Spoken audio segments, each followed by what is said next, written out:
Êxodo 12, do versículo 1 até o 14, que diz assim: Então o Senhor disse a Moisés e a Arão no Egito: De agora em diante este mês será para vocês o primeiro do ano.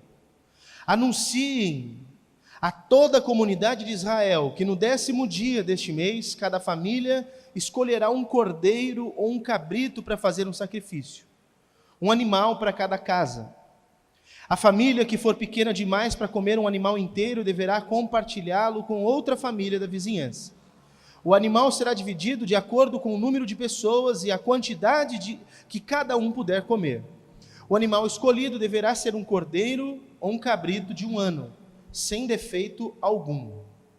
Guardem bem o animal escolhido até a tarde do 14º dia do primeiro mês. Nesse dia, toda a comunidade de Israel sacrificará seu cordeiro ou cabrito ao anoitecer. Em seguida, tomarão um pouco de sangue e o passarão nos batentes laterais e no alto das portas das casas onde comerem o animal. Nessa mesma noite, assarão a carne no fogo e a comerão acompanhada de folhas verdes amargas e de pão sem fermento. Não comerão a carne crua nem cozida. O animal todo, incluindo a cabeça, as pernas e as vísceras, deverá ser assado no fogo. Não deixem sobras para a manhã seguinte. Queimem o que não for consumido antes do amanhecer. Estas são as instruções para quando fizerem a refeição. Estejam vestidos para a viagem, de sandálias nos pés e cajado na mão. Façam a refeição apressadamente, pois é a Páscoa do Senhor. Nessa noite passarei pela terra do Egito e matarei todos os filhos mais velhos e todos os primeiros machos dentre os animais na terra do Egito. Executarei juízo sobre todos os deuses do Egito, pois eu sou o Senhor. Mas o sangue nos batentes das portas servirá de sinal e marcará as casas onde vocês estão. Quando eu vir o sangue, passarei por sobre aquela casa. E quando eu ferir a terra do Egito, a praga de morte não os tocará. Este será um dia a ser recordado. Todo ano, de geração em geração, vocês o celebrarão como festa especial para o Senhor. Essa é uma lei permanente. Até aqui.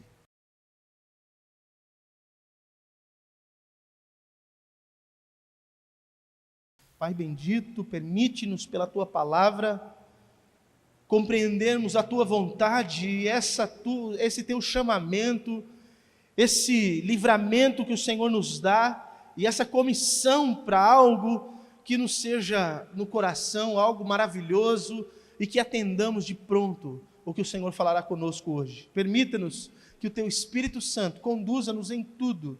Em nome de Jesus, fale poderosamente a nós. Amém. Amém. Bem, eu não preciso falar para vocês que Páscoa não é chocolate, mas todo ovo de Páscoa é bem-vindo, caso você queira me dar, obviamente. Mas eu não estou comendo tanto chocolate assim, mas um pedacinho eu como. E reparto com outros gorduchos que estão comendo ainda. Eu sou um gorducho que não estou comendo tanto. A Aline come. Nós sabemos que a Páscoa, para nós cristãos, se refere a Jesus. Mas eu quero tentar trazer para vocês aqui algo que está posto nesse texto, que é tão extraordinário, que às vezes nós passamos por cima, não reparamos, porque parece que isso que eu li ficou no passado e foi só um evento que aconteceu lá atrás, quando Moisés tirou o povo do Egito. Deixa eu colocar vocês no ambiente que estava posto. O que está acontecendo aqui é o seguinte: o povo israelita estava num cativeiro, estava dentro do Egito, escravizado. Foram para o Egito honrados, mas estavam nesse instante porque aqueles a quem deveriam ser honrados já haviam morrido a partir de José, e as outras gerações, não conhecendo o que José tinha feito de benefício para o Egito, começaram a maltratar e a escravizar os israelitas ali naquele Egito. O faraó colocava pesadas cargas sobre aquele povo, e aquele povo vivia dias terríveis. A palavra de Deus diz que esse povo, por causa da aflição que estava passando, levantou sua voz e buscou o Senhor, e o Senhor ouviu esse povo naquele cativeiro e decidiu tirá-los daquele lugar.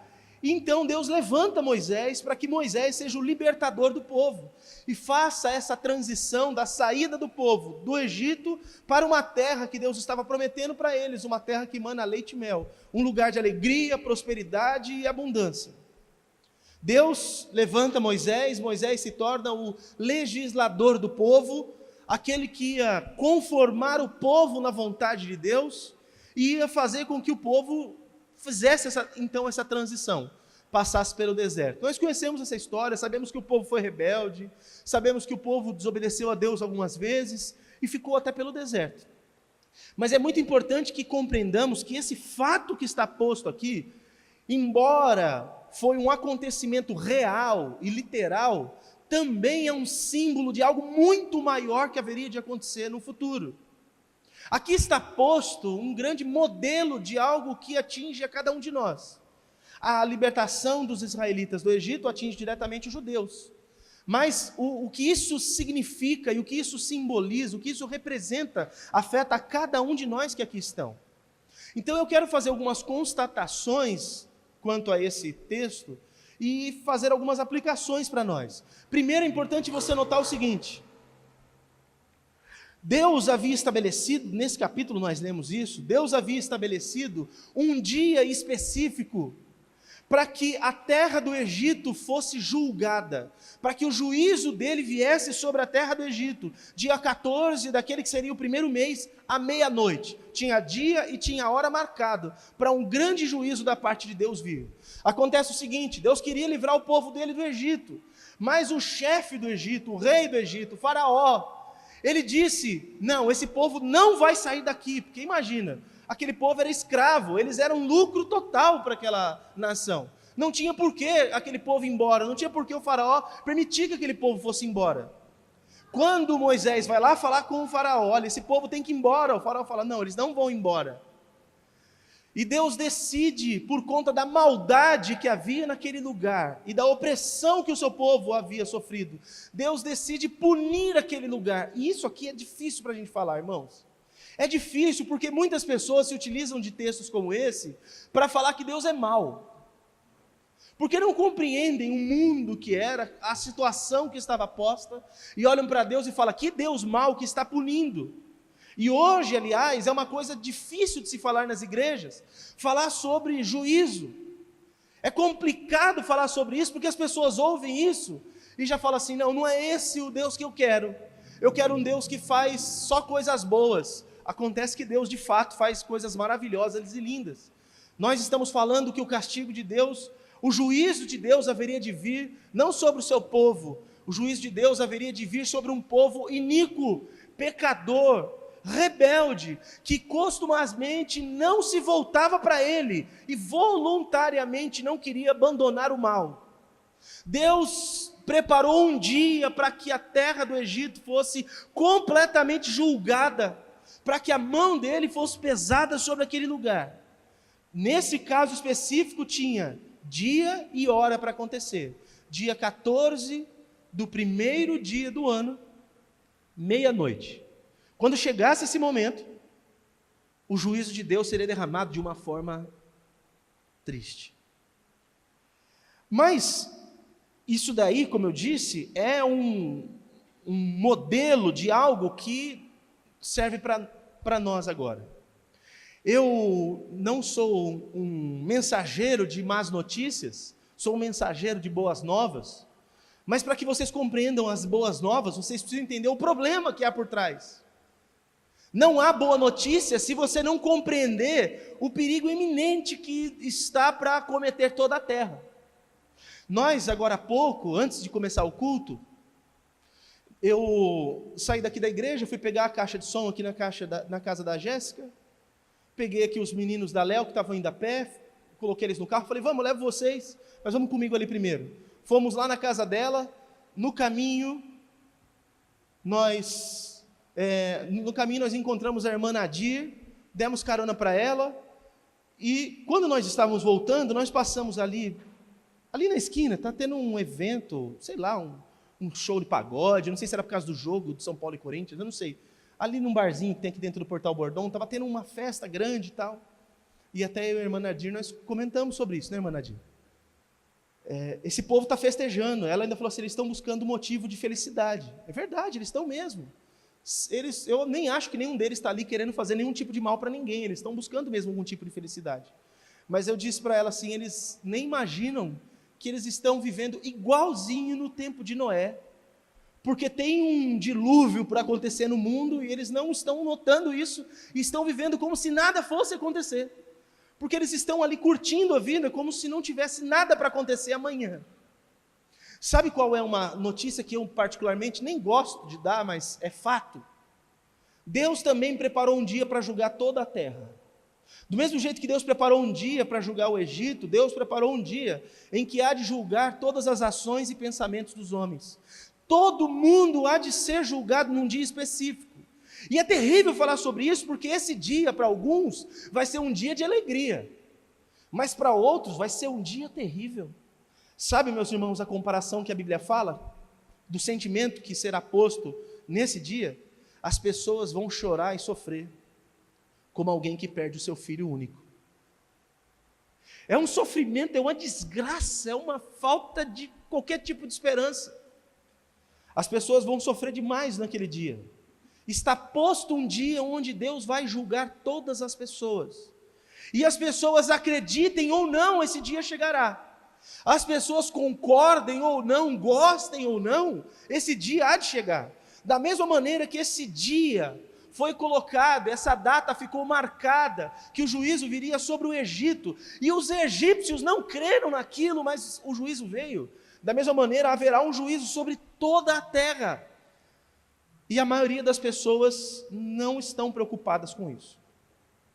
Não estão preocupadas com isso. Da mesma maneira que foi lá, nós sabemos que acontecerá. A diferença é a proporção, porque lá o juízo veio sobre o Egito, e não sobre todo o Egito.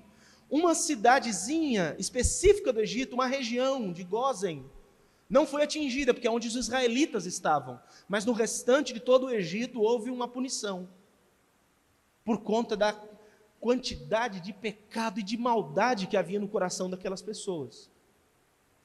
Da mesma maneira, haverá no mundo, mas a proporção é muito maior, porque isso não vai acontecer só num país específico. O juízo virá sobre toda a terra, goste cada um de nós ou não. E outra diferença é que nós podemos falar que dia que isso aconteceu, e eles tinham a previsão de que dia aconteceria, dia 14 do primeiro mês, à meia-noite. Mas nós não conseguimos prever que dia que vai ser isso. Algumas pessoas já tentaram prever muitas vezes quando seria o fim do mundo, o dia do juízo. Quando chegou na virada para 2000, um monte de gente se matou. Acharam que ia ter o bug do milênio, os computadores, e não sei o que, o caos mundial. Quantas pessoas ficaram desesperadas? Quando foi chegando, acho que 2011, não sei, vários anos foram sendo ditos, esse é o ano. Agora parece que estão falando 2020 vai ser um... Não tem como a gente saber o dia. Jesus mesmo disse que ninguém sabe o dia nem a hora que isso acontecerá. O fato é que isso acontecerá, mas nós não sabemos quando vai ser. Nós não temos hoje a mesma possibilidade que os egípcios tiveram de se preparar sabendo o dia e a hora. Mas nós temos a possibilidade de nos prepararmos sabendo o que acontecerá, embora nós não sabemos quando, nem dia, nem hora que isso acontecerá. Os egípcios ouviram a respeito da desgraça que viria, mas eles não imaginavam o tamanho daquilo. Só que, vejam só, irmãos, Deus foi dando pistas de que aquele povo haveria de enfrentar algo terrível. Gradualmente coisas foram acontecendo para testificar que a palavra de Deus contra o Egito era verdadeira. Gradualmente, Deus não chegou e colocou o juízo de uma vez. As coisas foram acontecendo gradualmente. Vocês se lembram? Você deve ter visto filme, novela, leu a Bíblia, que houveram 10 pragas no Egito.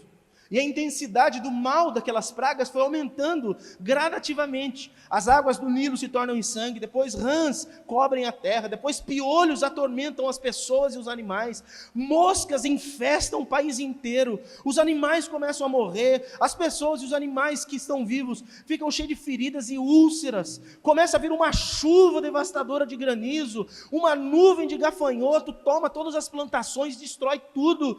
Tem um dia que há trevas e escuridão por toda parte.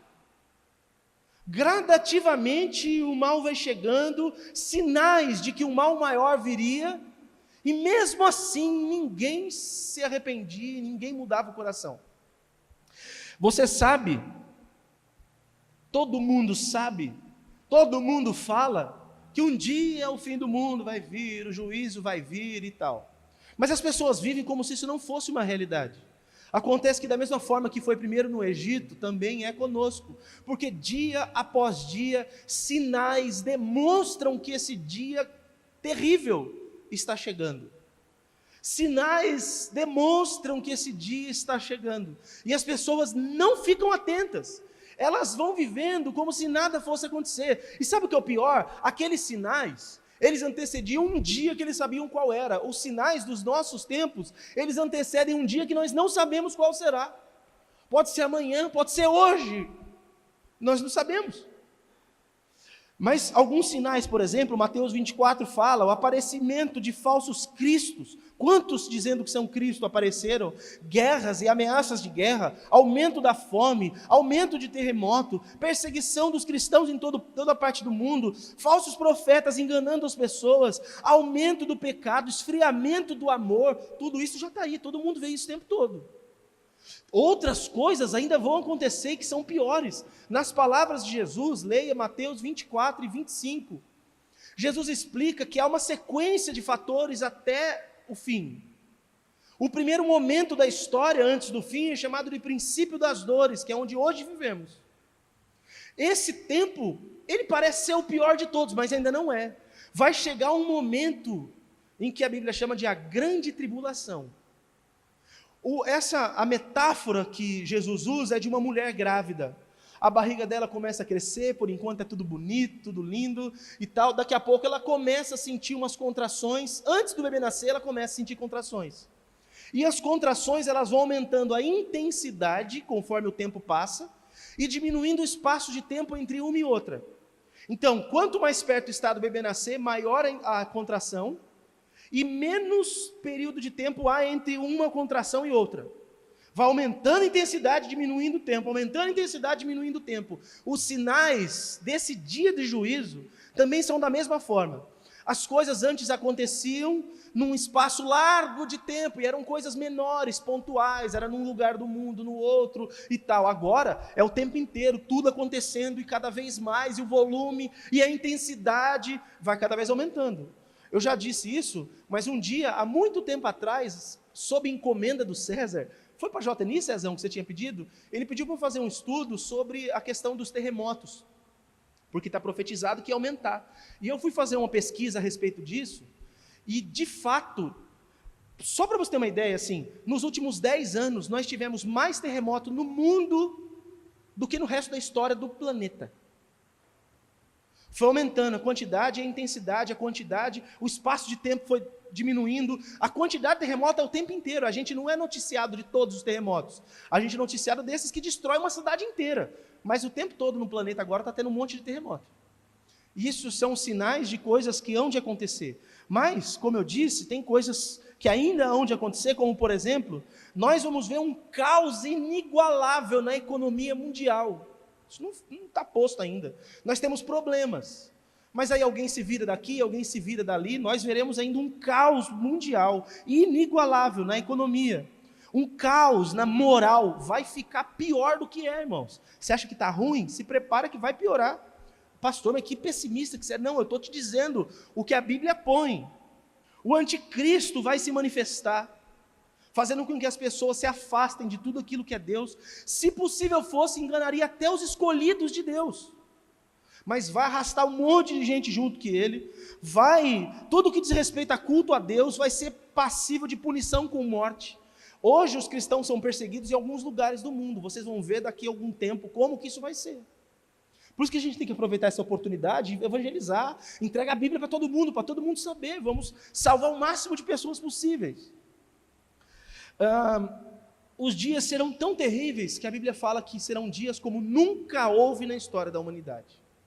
Nunca. No tempo de Jesus já tinham havido atrocidades terríveis na terra. Imagina ele falar que vai acontecer alguma coisa como nunca antes houve na história da terra.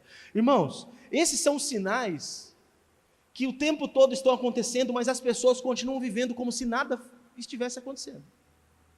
Como se nada estivesse acontecendo. Da mesma maneira que os egípcios estavam recebendo e experimentando tudo aquilo na pele, nós estamos vivendo, experimentando isso na pele, mas não estamos notando que isso são sinais do cumprimento dessa palavra, que Deus há de julgar a terra. Acontece que lá naquela época Deus deixou algo maravilhoso, fez algo maravilhoso, que também é maravilhoso para nós. Aquele povo do Egito estava com uma palavra de juízo e condenação, mas o povo de Deus estava lá dentro do Egito, e Deus não haveria de permitir que o seu povo fosse destruído dentro do Egito. Então Deus providenciou para que o seu povo fosse salvo dentro do Egito. Deus providenciou a maneira de que o seu povo fosse salvo, e a maneira da salvação para o povo era: um cordeiro será morto, e o sangue deste cordeiro será aquilo que fará um sinal sobre cada família, sobre cada casa, aonde a destruição não chegará. E eu quero falar um pouco sobre esse cordeiro, algo sobre isso que está posto, escolhido para salvar o povo lá daquela época e também agora. Aquele cordeiro que devia ser escolhido para a salvação do povo, era um cordeiro que tinha certas especificações, não era qualquer um, não era assim, vai no quintal, pega qualquer animal e traz aqui. Não, ele tinha que ter 1 ano de idade, ele não podia ter defeito nenhum. Pega esse animal e aí sim ele vai ser estabelecido. Acontece que da mesma forma que foi lá para os israelitas naquela época, Deus estabeleceu salvar o povo dele hoje, também através de um cordeiro. Mas não é um animal que nós sacrificamos. O próprio Deus enviou o cordeiro que ele queria que fosse sacrificado. João, quando viu, o Nardino falou isso hoje de manhã, João Batista, quando vê, ele denuncia quem era ele. Fala assim: eis aí o Cordeiro de Deus que tira o pecado do mundo. Jesus é o Cordeiro que também nos traz a salvação. Do mesmo jeito que através da vida de um cordeiro, do sangue de um cordeiro, lá atrás os israelitas foram preservados no Egito. Hoje também é da mesma maneira que Deus salvará o seu povo por causa do seu cordeiro, do sangue do seu cordeiro. E Jesus foi o cordeiro perfeito, não podia ser nenhuma outra pessoa. Pedro vai narrar a respeito de Jesus algo lindo. 1 Pedro 2,22. Ele não cometeu pecado, nem na sua boca se achou engano. Não tinha nenhum tipo de imperfeição nele, ele era o cordeiro perfeito para isso. Mas eu quero dizer algo para vocês. Quando esse cordeiro era selecionado, o que devia ser feito era o seguinte: mate o cordeiro, pegue o sangue desse cordeiro, passe na porta da casa, a casa que estiver com o sangue na porta, no umbral da porta, esse agente de morte que vai vir sobre o Egito não vai passar nessa casa, e todos que estiverem ali vão ser preservados. E o restante, não só o sangue, mas o animal, deve ser comido por todos. Todo mundo do meu povo que vai ser salvo, preservado, deve comer desse cordeiro, conforme cada um puder comer, o versículo 4 fala. Cada um de acordo com o seu apetite, com sua capacidade, com a sua força, devia comer desse cordeiro. Quem comesse desse cordeiro estava dizendo: eu faço parte desse povo que há de ser livrado da morte. E da mesma maneira Jesus falou há um tempo atrás, falando para as pessoas: quem não comer e beber de mim, não tem parte comigo. Nós nos alimentamos de Cristo e por isso somos parte do corpo de Cristo, somos parte do povo que haverá de ser salvo. Cada um de nós individualmente precisa chegar até Cristo, até o Cordeiro, e se alimentar do Cordeiro. É importante eu falar isso porque alguns de vocês que estão aqui não porque você tem se alimentado de Cristo, mas porque da sua família alguém tem feito isso. E você hoje para nossa alegria, é um convidado, está aqui conosco, é convidado da sua família. Às vezes é um parente seu que te chama, você vem, porque insistiu muito. Eu quero dizer algo para você que talvez você já saiba. A salvação não é em grupo, a salvação é individual. Cada um precisa buscar a salvação diante do Senhor. Todos precisam chegar diante do Senhor e cada um comer a sua parte. Cada um tem que chegar diante de Deus e se alimentar desse cordeiro. Cada um de vocês que está aqui hoje, não adianta você pensar que porque você está aqui, você está livre. Que porque você é parente de alguém que é temente a Deus, você está livre. Você precisa hoje se alimentar de Cristo, entregando-se a Ele, deixando Ele fazer parte da sua vida hoje. E se você fizer isso hoje, você também é um dos que fará parte dos que serão salvos.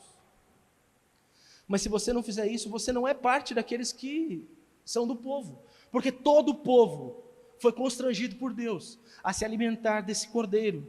Mas não era só para um, era para todos. Todos deviam fazer isso, todos vocês devem se colocar como aqueles que querem fazer, não ficar dependendo apenas do que os outros da sua família fazem por você. O versículo 13 vai mostrar que o sangue daquele animal era o pacto de Deus para que Deus não destruísse alguém específico. Toda nação seria destruída, menos aqueles cuja casa estava coberta com sangue. Eu faço uma pergunta para você hoje aqui. Será que sobre a sua vida está o sangue do Cordeiro de Deus? Eu vou falar uma coisa assim, para mim é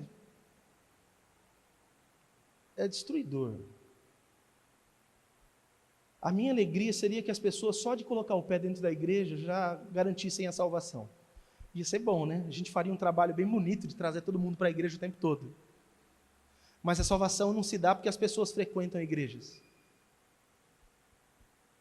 A salvação se dá, esse livramento se dá porque as pessoas estão cobertas com o sangue do Cordeiro.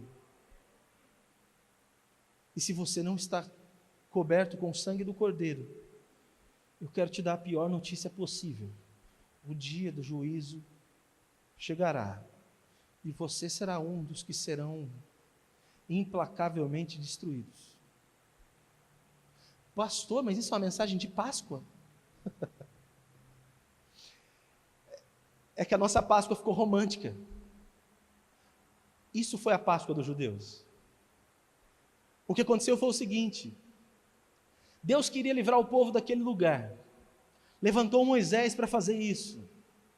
Moisés foi falar com o faraó não vou liberar esse povo. Deus falou, vou mandar um juízo sobre essa terra, e vou libertar o meu povo. Vou libertar o meu povo. E aí Deus fala assim, prestem atenção no que eu vou fazer nesta nação, e o que eu fizer neste lugar, o livramento que eu vou dar a vocês, vocês devem se lembrar disso para sempre, porque vocês vão sair daqui, e a morte não vai alcançar vocês, a morte vai passar por cima de vocês. Páscoa significa isso. Pessar, no hebraico, é passagem, porque a morte passou por cima da casa dos hebreus. Páscoa não é coelho, ovo.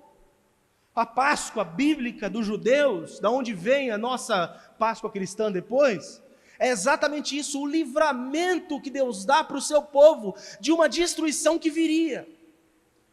Por isso que eu estou pregando isso para vocês hoje, porque parece que é uma mensagem descabida para uma festa de Páscoa. Poxa, pastor, era um dia de falar sobre coisas alegres, mas eu falei de coisas tristes para falar de coisas alegres também.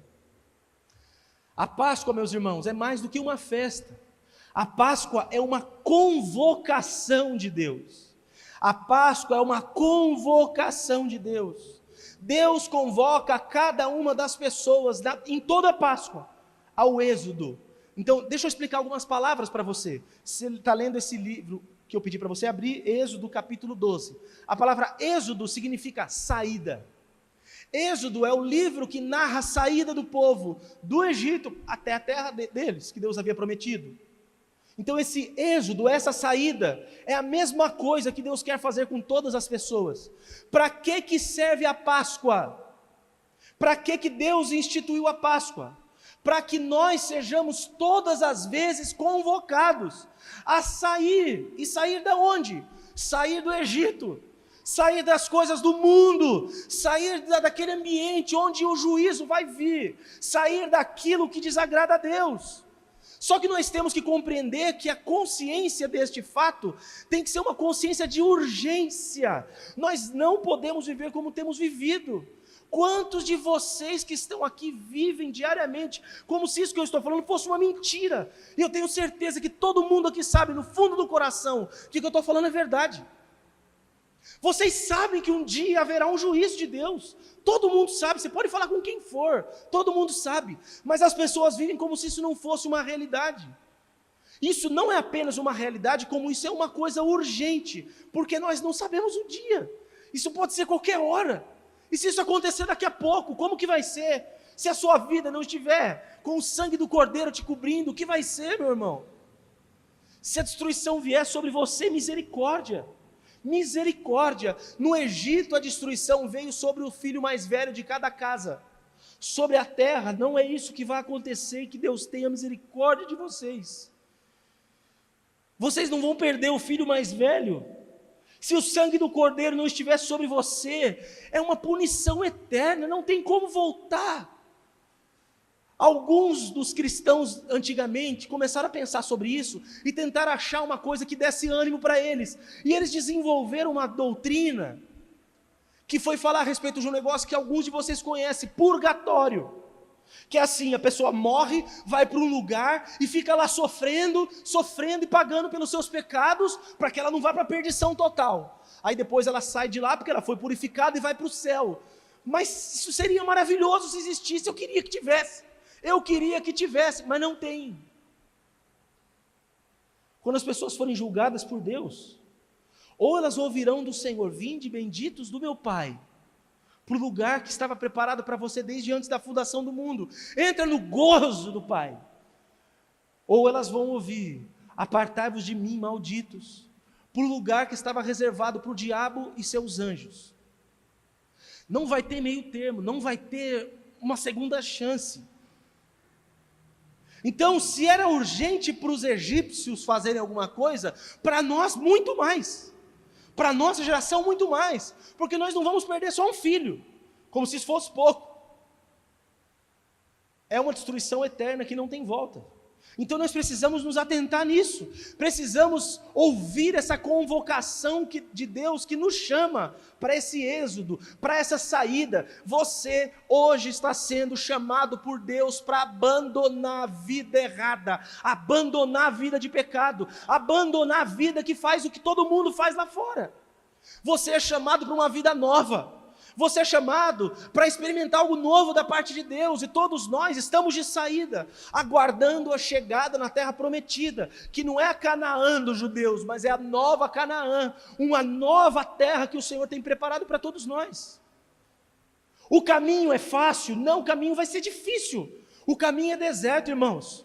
É lugar de privação, é lugar de provação, é lugar de muita tribulação. Mas é ali que Deus vai trabalhar o nosso coração para expurgar tudo aquilo que estava igual no Egito. É nas provações do dia a dia, na vida. Deus está convocando cada um de nós aqui nessa Páscoa a sairmos do Egito. Páscoa é convocação de Deus. Convocação de Deus para levarmos o Cordeiro para a nossa casa. O cordeiro, embora deve ser comido por cada um individualmente, ele deveria ser levado para casa, para que todos da casa pudessem se alimentar desse cordeiro. E prestem atenção nisso, meus irmãos. Talvez você que está aqui é um familiar de um irmão que está na igreja. Então eu quero já te explicar uma coisa. Às vezes, porque ama muito, porque se ama muito, às vezes a gente é inconveniente, porque amamos muito, às vezes nós somos chatos, insistentes, porque queremos o bem. Quando a gente é novinho, nosso pai, nossa mãe faz coisas que a gente não entende. Mas depois que a gente cresce, a gente fala assim, puxa, hoje eu entendo por que meu pai, por que minha mãe fazia o que fazia, por que falava o que falava, por que ela me proibiu de ir com fulano, por que ela proibiu de ir naquele lugar, por que ela mandou eu fazer isso ou fazer aquilo outro. Quando nós somos novos, nós não entendemos muito bem isso. Quando a gente cresce, amadurece, a gente entende melhor essas questões. Alguns de vocês que estão aqui são de família de crente, e você deve ouvir o tempo inteiro na sua casa, você precisa ir para a igreja, você precisa buscar Deus, você precisa firmar com Deus, você tem que fazer as coisas certas, para de fazer isso, para de fazer aquilo, faz isso, faz aquilo outro. Quando o seu familiar está fazendo isso, ele não está fazendo isso só porque ele é chato, pode até ser que ele seja chato de verdade mesmo, tem gente que é chato mesmo, mas nós fazemos isso porque amamos, porque nós entendemos que é verdadeiro isso tudo, e nós não queremos que nenhum dos nossos se perca, nós queremos pegar o cordeiro, levar para dentro da nossa casa e falar para toda a nossa família, come, seja parte disso, come, se alimente disso, porque isso é vida. E cada um de vocês tem a responsabilidade de fazer isso, irmãos. Você vai passar por chato, você vai passar por qualquer coisa, que passe. Leva o cordeiro para a sua casa, quem é da sua casa tem que comer o cordeiro. Quem é da sua casa tem que se alimentar de Jesus. Fala tempo e fora de tempo. Pastor, mas eu vou ser chato, vai ser chata, paciência. Ora e fala, leva o tempo todo, porque o juízo vai chegar, e quando ele chegar, o que vai ser dos da sua casa? Se eles falarem, eu não quero comer dessa mesa, e saírem e forem para outro lugar, esse outro lugar não vai ter essa cobertura do sangue do cordeiro, e aí vão se perder. Algum de vocês aqui ficaria feliz se um familiar seu se perdesse? Se você chegasse diante do Senhor, olha a gravidade disso, você vai chegar diante do Senhor, o Senhor vai olhar para você, você está com a sua família aqui junto, ó, porque todo mundo morreu, ou o Senhor Jesus chegou, fomos levados, está todo mundo lá no dia do juízo, aí você procura assim, do lado você acha um familiar seu, você senta no banco, junto com ele, ou na fila, sei lá, aí chama o seu nome, Fábio Oliveira de Almeida Carvalho, pode vir, aí vou eu lá todo feliz, sou eu. E aí você ouve do Senhor, entra, aí você, glória a Deus, aí você olha para trás, para o Senhor, assim, vou esperar lá dentro. Aí você entra, e você ouve falar o nome de alguém que é dos seus, chama o nome dele, e você está no caminho ainda, entrando, aquela coisa linda, você deslumbrado com tudo aquilo lindo, e o seu familiar olha ali, aí você ouve assim, apartai-vos de mim, maldito. O que você faz? Você volta correndo e fala assim, troca comigo? Não tem mais o que fazer. Você quer fazer alguma coisa? É agora. Então você ora, você insista, você prepara esse cordeiro e leva da melhor maneira possível para a tua casa. Porque todos da tua casa precisam comer desse cordeiro. Porque vai chegar aquele dia, não adianta ser o bonzinho e falar assim, não, troca, deixa que eu vou para o inferno no lugar dele. Ó, que bonito. Já teve alguém que morreu por cada um dos perdidos, e se não quiseram aquele que morreu pelos perdidos, não tem o que nós fazermos, porque o cordeiro perfeito já foi imolado e entregue. Nós não servimos para substituir a vida de outra pessoa, só o Cristo de Deus servia. Então é agora. Deus nos convoca para compartilharmos o cordeiro, não só com a nossa família, mas com os nossos vizinhos. Olha que extraordinário, o versículo 4 fala assim, prepara um cordeiro, chama a família e come mesmo, mas come a nível nazareno, come até acabar, não é come assim, não, come na possibilidade. Detalhe, Moisés, revelação, churrasco, está escrito que não podia ser cozido, nem de outra forma, era assado no fogo, isso para mim é churrasco. Comam esse churrasco, come todo mundo. Mas se sua família for pequena para o cordeiro, então chama o vizinho para ele comer junto. Aí eu faço uma pergunta, alguém de nós tem uma família suficiente para se alimentar de Cristo e acabar tudo? Então nós temos que sair correndo e chamar todos os vizinhos possíveis, porque tem cordeiro para todo mundo.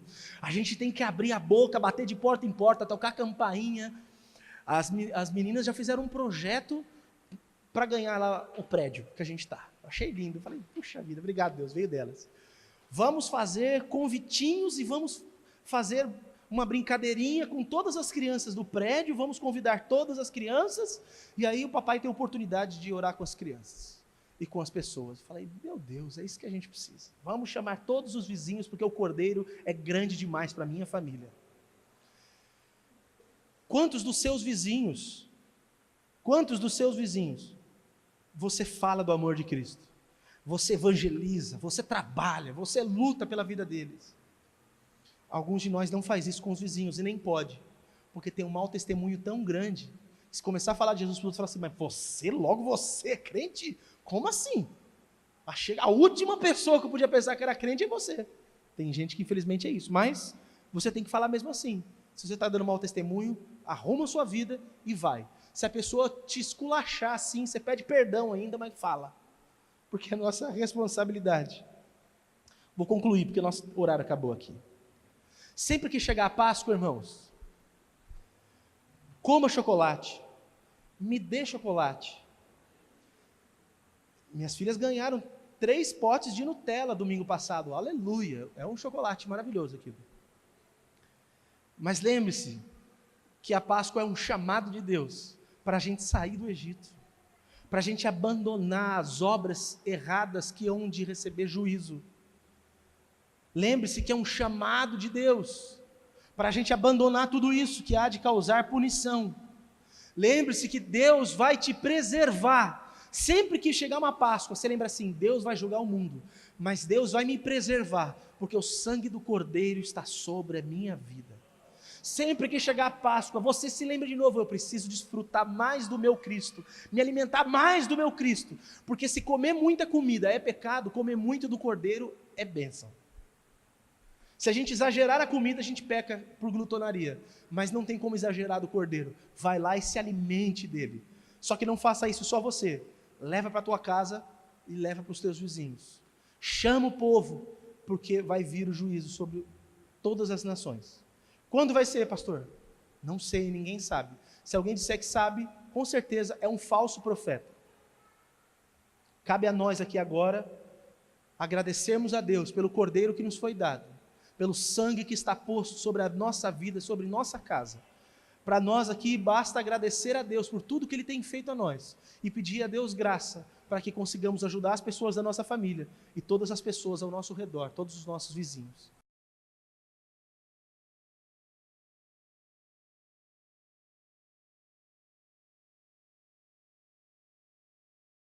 Qualquer um poderia viver no mundo, nós precisamos do Cordeiro. E se você não tem se alimentado desse Cordeiro, faça isso hoje. Entregue-se a Jesus, permita que Ele faça o que Ele quer fazer na sua vida, permite que Ele transforme todo o seu ser, e leva isso para a tua casa, mas leva de verdade, não parcialmente, não finge que você é uma coisa que você não é, e não precisa forjar nada, seja sincero, e a sua sinceridade é tudo que você precisa, mas alimente-se do Senhor, veja que oportunidade maravilhosa que Ele nos dá hoje, ao invés de nos destruir com o mundo, vai nos preservar por causa do sangue do Cordeiro. Vamos orar. Curva sua cabeça. Nosso Deus, eu sei que havia muitas coisas que eu poderia falar hoje, da nossa Páscoa cristã, do fato de Jesus ter ressuscitado, mas o nosso irmão Anardino falou sobre isso hoje pela manhã. Os irmãos que quiseram e puderam chegar ouviram essa mensagem. Poderíamos falar de coisas alegres, de festas, da alegria que é estar junto de pessoas amadas, mas a Páscoa é essa saída, a Páscoa é o livramento, Páscoa é festa de livramento. E como que o povo há de ser livre se eles não sabem nem do perigo que corre? Eu sei que algumas pessoas não gostam de ouvir as coisas que eu disse. Coloque no coração delas a convicção de que isso foi dito para alertá-las do mal que haverá de vir sobre a terra, do juízo que há de vir sobre a terra. Mas coloca no coração de todos os que estão aqui a certeza de que o Senhor preservará os justos, o Senhor preservará aqueles que se alimentam do Cordeiro, aqueles cuja fronte está marcada com o sangue do Cordeiro.